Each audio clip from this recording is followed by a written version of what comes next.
Bienvenue, mes amis. This is episode Oh God. 25 of Elves, Rings, and Nerdy Things. Did we I'm pick one of up your. some French listeners recently? No, I mean, the listeners in Canada might be French Canadian. I don't There know. we go. It's a bilingual country to the north, so let's just try to be inclusive, Sam. Okay? I love the French. You're sipping something out of a wine glass. How very French of you. Except it's Japanese, so. Well, multicultural.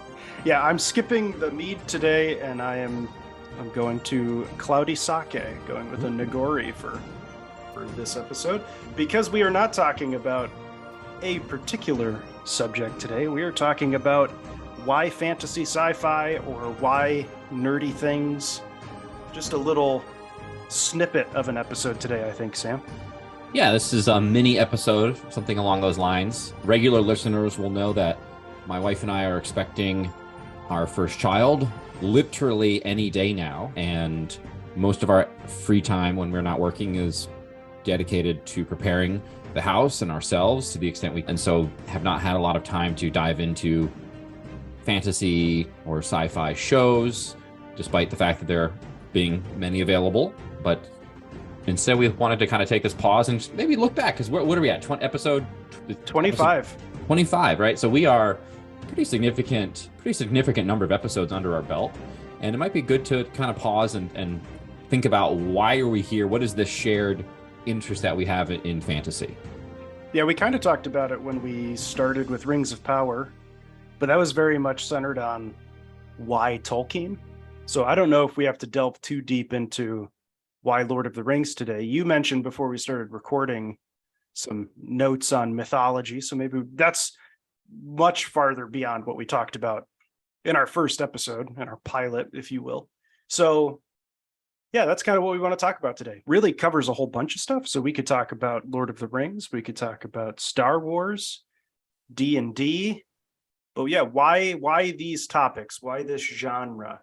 Sam, I'll let you kick it off. Sure, and I'll do my best here to be coherent. But when I think about fantasy, I throw myself back to being a young kid, a young boy, reading Greek mythology, reading King Arthur and the Knights of the Round Table. And a lot of it was imagining myself as Odysseus or Lancelot or King Arthur. And so that, that to a certain extent is technically a fantasy. And so part of it is the idea of being a hero. There's something very interesting there. These are especially for a young child, you're not able to appreciate the kind of heroic, the tragic hero, a figure like Achilles. You don't focus on the tragic components of his story. You focus on the fact that, oh, he's strong and he's unbeatable and invincible and all this. And you kind of, that's what you want, because you're still coming to grips with the world. And maybe fantasy is a way of coming to grips with the world, or coming to grips with a world. And if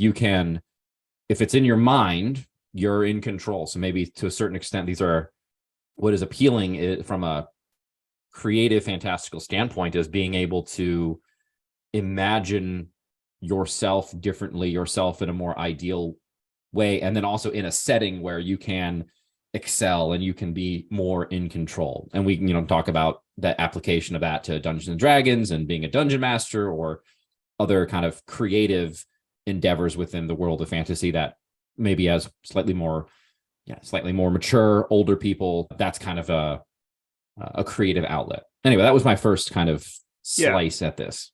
And it's escapism, right? Yeah. And I remember growing up, I was born in 1992. So I'm right. Yeah, great year. I'm right in that Lord of the Rings is coming out. One of my favorite movies growing up, and you brought up mythology and Achilles, but the movie Troy with Brad Pitt. Yeah. So when I was a kid, I loved that movie, and I still like that movie. If it is on TV, I have the DVD, and I watch it every once in a while. But I remember like road trips with my sisters. I'd have to watch the movie Ever After with Drew Barrymore all the time. But every once in a while, there was a road trip where I got to pick, and I would pick Troy like every time we were in the car in that little lap DVD player. But yeah, for me, it's all escapism. Like Lord of the Rings, Harry Potter was huge when we were kids. Just being in our world sucks. I think everybody can agree to that. Like, that's a pessimistic view, I understand, but a lot of the times the world we live in, reality is kind of shitty. Mm-hmm. And when you go to these places and you have these Frodo destroying the ring, and you have this huge quest that's being undertaken, and they're victorious in the end, and it's just such an uplifting feeling that a lot of people don't get in the real world. So Mm-hmm. the opportunity for that escapism to live your life somewhere else for a moment. I know a lot of people really liked Lion, the Witch, and the Wardrobe. What's that? Oh yeah, Chronicles of Narnia. Chronicles of Have you Narnia. read Yeah, that entire series? I haven't touched it. Really? I Okay. watched the first movie. I think didn't get me. I'm not a huge. Well, I will say I'm a C.S. Lewis fan. I Screw like Tape Letters Screw and Tape Letters is yeah. very good. That's a very good book. So I'm not opposed to C.S. Lewis. I'm just opposed to Chronicles of Narnia personally. But Opposed or just indifferent? I don't know enough about it to be opposed, but I will Okay. say I'm indifferent, leaning towards opposed. Okay. But We should put a pin in Chronicles of Narnia because my friend and Mike is gonna really shame me for that opinion, I think. But so I don't think I have read the Chronicles of Narnia. They were read to me as a child. I have a memory of my mom. I think she read all of the Lion, the Witch, and the Wardrobe, the first one, and then I don't recall the sequence of books. There's the Prince Caspian, Voyage of the Dawn Treader. There's a handful of sequels. Basically, I don't know how many books are in the series, but we stopped after the second or third, and I don't even recall the plot really. see, it wasn't even good enough for you to continue them. Well, I don't want to say that though. You didn't want to know where the story ended. You I didn't just want to said, know where the story ended, but I was also not in a just position to. I couldn't come read. I couldn't read Sam, for myself at that don't point. blame it on your illiteracy. You just didn't give a fuck about where the story was going. So I did try to come back to it later on in life because there was a book that was basically a prequel to Keyword there. Chronicles. Keyword. Huh? I tried.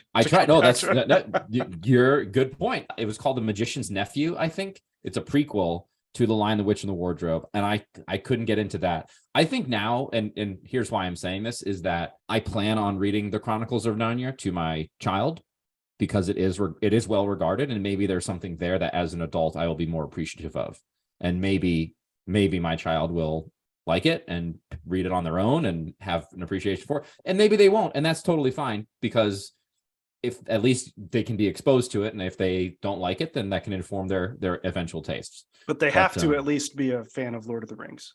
That is mandatory. Yeah. That is Oh, mandatory. speaking of Lord of the Rings, this is a sidebar, a very quick sidebar. But if you're listening to this, you might still have time. Regal Cinemas and Cinemark. I don't know if they're outside of the US, but they're definitely in the US. Great longtime sponsors of the show. Yep. Since the beginning. Yeah, I mean, really. They kind of encouraged us to start this. So yeah, they did. Thank you, Regal and Cinemark. But for a 20th anniversary of Return of the King, they are putting the Return of the King back into theaters.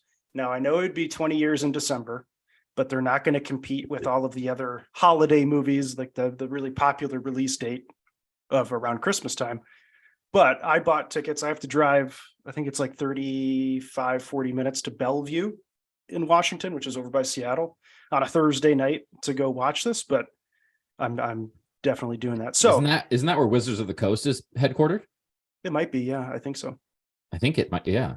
Well, yeah. You should be on the lookout for some Wizards of the Coast folks in that theater. I will. If it's a limited showing. Yeah, I think there's only one 7 p.m. showtime. You gotta get it. April 13th. It's a Thursday, April 13th. If you are a big fan of Lord of the Rings, look to see if Cinemark or Regal is in your neighborhood and try to get tickets to go see Return of the King in theaters. I'm so excited. And I believe it's the extended edition because the runtime is over 4 hours. So I'm going to be getting home at like midnight or 1 a.m. and then have to go to work the next day. Yeah. That reminds me of, did you see any of the original trilogy when it was in the theaters? Did you ever go to a midnight show? I think I went to Return of the King. So Return of the King midnight. Okay. Because that's the thing, like going back to why nerdy things. Fellowship came out when I was 9, or I may have just turned 10. No, I was 9 because it was winter of 2001. So I was kind of too young at that point. My dad isn't a huge fantasy fan, so that probably would have been a slog for him to try to sit through.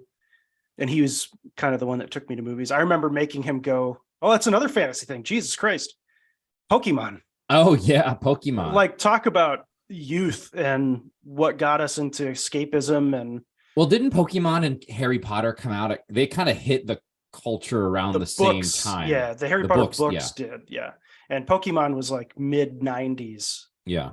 So my brain was super malleable at this point, and Pokemon just filled up like 90% of it. So for you, was it the video game first, the card game first, or the anime first? I don't remember. It was in Japan first, and then, well, yeah, I'm thinking in the US, so you're for you with Pokemon. I remember the video game more. Okay. It may have been a more impactful thing on me. And then the TV show, yeah, I remember watching a TV show. I remember the Pokemon movie. I definitely took my dad to that. Pokemon movie kind of sucked. I loved it. I still like it. I haven't seen it in probably 20 years. But I mean, Pokemon the show is a great example of fantasy, right? It's a world that, first of all, it's maybe loosely based on Japan, islands, and it's a Japanese anime, Japanese products originally, so that's what it's going to feel like. It's most closely associated with Japan. But it's these children moving through this world, overcoming challenges, facing danger, making moral decisions. And I think that's kind of what is appealing about fantasy to me. And now, like, I don't think as a kid I'd be able to say this, but it really is the idea that they're doing good, right? Like Team Rocket, for instance, is always shown to be bad. Mm-hmm. And they're kind of goofy and ridiculous, so it kind of takes the edge off. But really, they're evil people, like they're evil characters. I don't know if they get a redemption at some point, and it's even like manifests in the Pokemon that they choose, or what's Meowth. the snake one? Well, Meowth is Ekans, the snake, and then Coughing, right? The coughing, floating pollute, like it's a poison, like two like poisonous animals, right? Like this idea of snakes are venomous, not poisonous. Yep, you're right. Thank you. I actually, the only time I've ever written a letter to the editor was when somebody in the Detroit Free Press incorrectly used poisonous when they should have used venomous. Yeah. But you think, like, as a kid, you like the, Charizard and doing all this, but looking at it, it's a kid, it's a young person going through the process of maturing, of facing challenges, of overcoming them, earning friends, right? Ash doesn't begin his journey with any friends. He's by himself. Yeah. He's completely by himself. And Pikachu becomes his friend, and he becomes a friend of Pikachu. It's these really things that you can identify with in a kind of idealized way as well. And I think for kids, that's really helpful. And that was one of the big knocks on Harry Potter, was that it's all magic, right? I think that the church crowd got really upset with how it's demonic and that. But then you take a step back, it's like, well, what are the lessons in Harry Potter?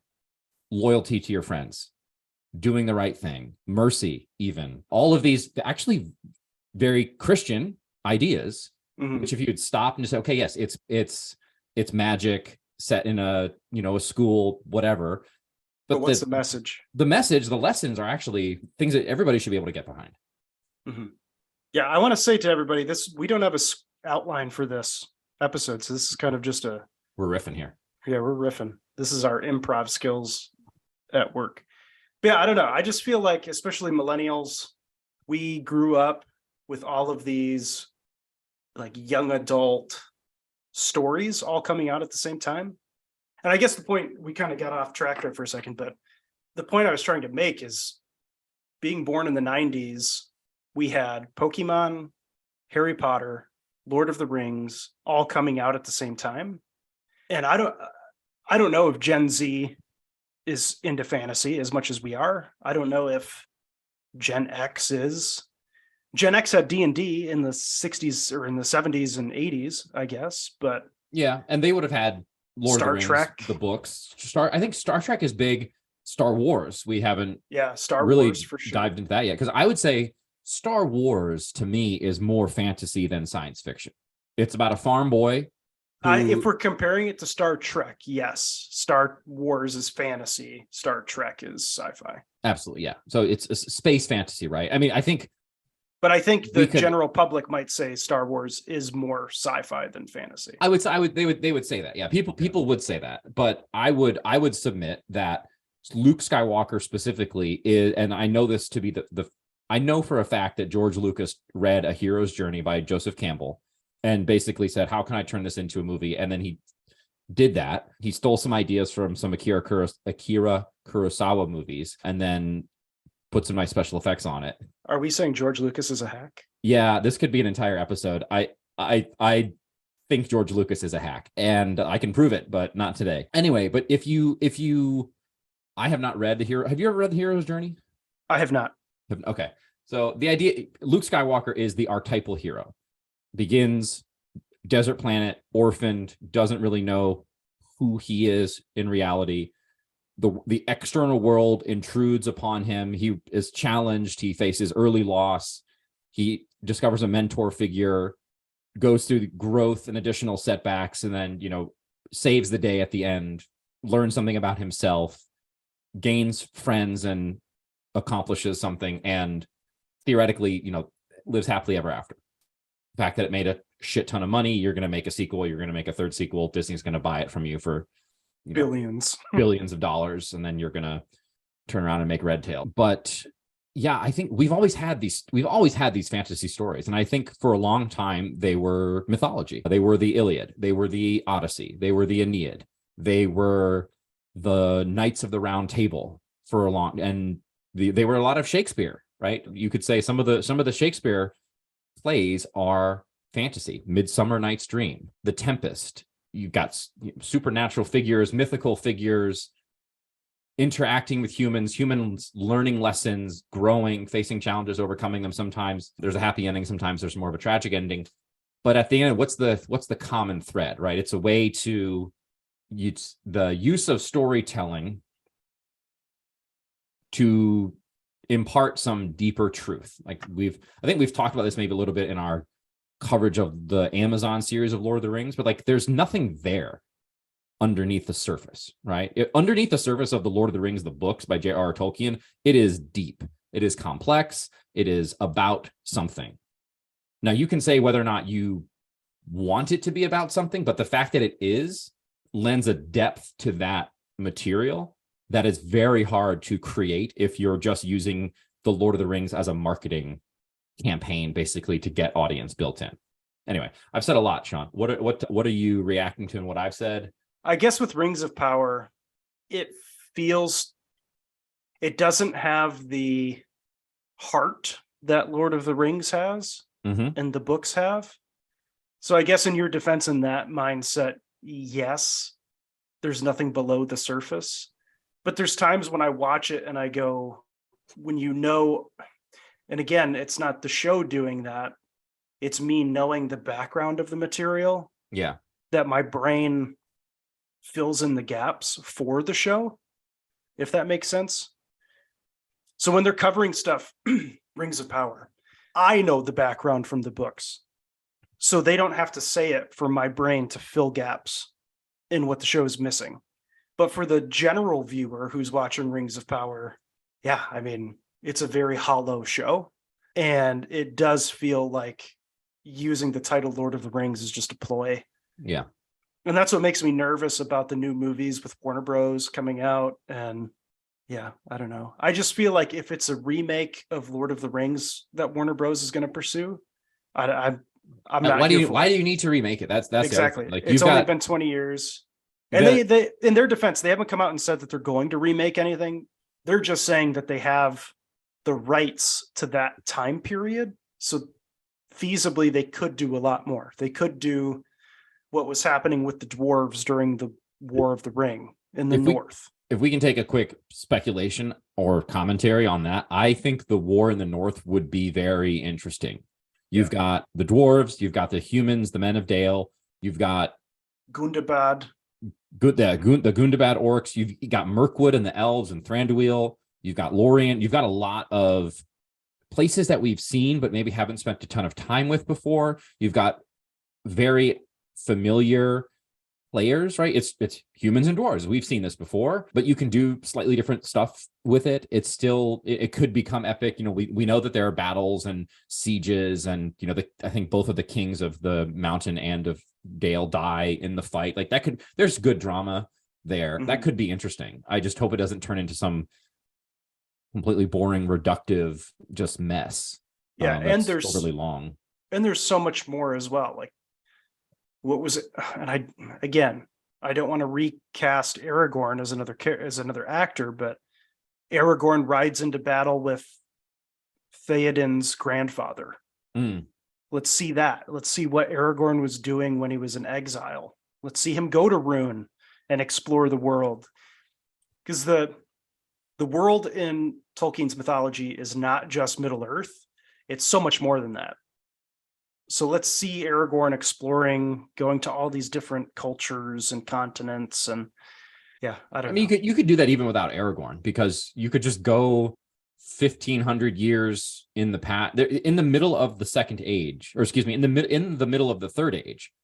There was a lot that was going on between Gondor and Rohan and all of the people who at one point worshipped or served Sauron.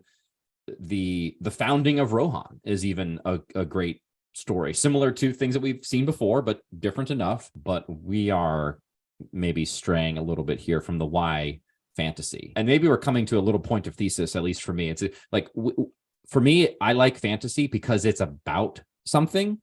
It's about something that is maybe hidden under the veneer of an adventure film.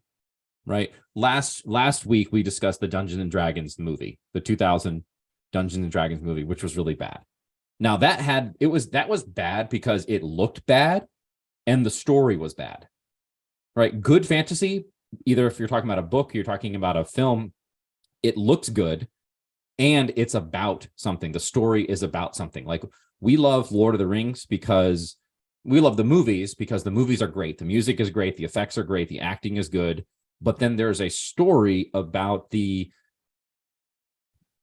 hope. Good versus evil. Yeah. Good versus evil. Absolute surviving. Yeah. Absolute evil being overcome through the union of small and weak individuals. The sum is greater than the whole of the parts. The enduring power of friendship. Sam basically is Sam's dedication to Frodo is the only reason that the quest is successful. And that sends a very strong message about the importance of friendship and the power of friendship. And you also know personally that, Tolkien was probably putting a lot of his own experience in World War I into that dynamic. And so there is even a deeper appreciation that you can gather for that. But it's about something in a way that, at least yet, Lord of the Rings, the Rings of Power, is not yet. And to the extent that it tries to be, it falls short because it is just using the pathos of the other Lord of the Rings films and the books as window dressing in their bad story. And I guess for me, if I'm surmising why fantasy sci-fi, because we barely talked about Star Wars in this, but I'll say Star Wars is one of my favorite franchises. Yeah. Especially now, like Disney had some turkeys there, but I think they're starting to correct it and right the ship with some of the shows they've got on Disney Plus that I'm really looking forward to. Andor apparently is only going to be 2 seasons long. Oh, wow. Which is kind of upsetting for me, but that's okay. But yeah, I don't know. For me, I just think fantasy sci-fi, it gripped me just because of timing. My age, when I was growing up, I was being bombarded with a whole bunch of different content, from Pokemon to Harry Potter to Lord of the Rings, Star Wars. I mean, yeah, the prequel trilogy came out starting in 99. All the way into like 04, 05. And if you hate the prequel trilogy, that's okay. Let me say this. Nobody hated the prequel trilogy. No kid hated the prequel trilogy when it came out. I remember I begged my parents to take me to the Phantom Menace multiple times. I did see it multiple times in the theater. We went shopping after one screening of that, and I could think my parents were kind of exhausted because maybe it was the second time they'd seen it. But I was jumping around the grocery store pretending to Be Darth Maul. fight Darth Maul. I remember trying to be Darth Maul. He was awesome. Yeah, there you go. I mean, yeah, but that's one of my earliest memories is my Uncle Bill taking me to go see Phantom Menace. And it's like, of course I love fantasy and sci-fi, because look at all of the different materials and properties that were coming out when I was, like I said earlier, so malleable Yeah. in my mind. So, but I think even if you had been born 10 years earlier or 20 years earlier or 30 years earlier, you still would have been exposed to what was in the zeitgeist at the time. true, but I think it's so different. If you look at the 80s compared to all of the different like Harry Potter is such like a worldwide phenomenon between the books and movies. Yeah. Like yeah. I remember people going to Barnes and Noble when Half-Blood Prince came out so they could buy the book at like whatever fucking midnight Yeah. on its release. Be the first person to spoil it on Facebook. Exactly. And I don't think before that the hype for fantasy sci-fi was near as high as it was in the early 2000s. It would have been harder, that's for sure. Because you mentioned it. No, it wouldn't have been harder. It would have been easier to not be as hooked into fantasy sci-fi. Yes. You mentioned Dungeons and Dragons, which is a topic we've talked about a lot. But think about D&D now versus D&D 20 years ago. Oh, yeah. Like completely different. I mean, 20 years ago, I was playing D&D. Oh my God, I was playing Dungeons and Dragons 20 years ago. That's kind of crazy to think about. But yeah, it was a small number of people. There were no D&D clubs at school. There was no Stranger Things. I think the only popular portrayals of Dungeons and Dragons at the time was the terrible Dungeons and Dragons movie, which based on its popularity, maybe is a testament to how that was received at that time. And I think it was not very accessible, right? If you look at some of those early editions of Dungeons and Dragons, the things that were out up to that point, it was really arcane, to use that term, just very complicated to even get into. The books were expensive, the rules were convoluted. It was not something that was as easy for a kid to get into if they weren't kind of initiated. And because of the small number of people, and I would say too, the lack of the internet, right? And maybe that's the thing, is in a globalized world where everybody's plugged in, a good piece of fantasy or science fiction literature or film or TV, it can become huge. Whereas in the past, there can only be a handful. Maybe it was going to be a successful series of books that just take over. And maybe because it's the first book to ever do what the Lord of the Rings did. And, Star Trek is a great example. Star Trek, the show, was canceled after 3 seasons, the original series, something like that. But it launched this immense fandom, which resulted in, I don't know how many different theatrical releases of Star Trek movies there's been. I don't know, but nothing beats the Wrath of Khan. That's the best Star Trek movie of all time. Yeah, I mean, talk about sequels that are better than the first movie. But it was just a lot harder to get a sense of the appetite that the reader, the TV watcher, the moviegoer had for this content. And I think now we're really blessed with this. Maybe it's a blessing and a curse, right? You can have something like Critical Role, which has this massive following. They get funding, and now it's, we're going to get multiple seasons, different iterations of the Critical Role content, maybe some movies. But at the same time, you're also contending with a bunch of other stuff that's just available that was put out there, and it might not be very good. So there is still the need to find content that rises to the top, because not everybody has an unlimited amount of hours to dedicate to watching content. Like you mentioned Star Wars Star Wars shows. I haven't watched a Star Wars show since, I think I've only watched The Mandalorian. And I haven't had the time and effort and energy to do Andor and the Book of Boba Fett. And aren't there other shows out there too?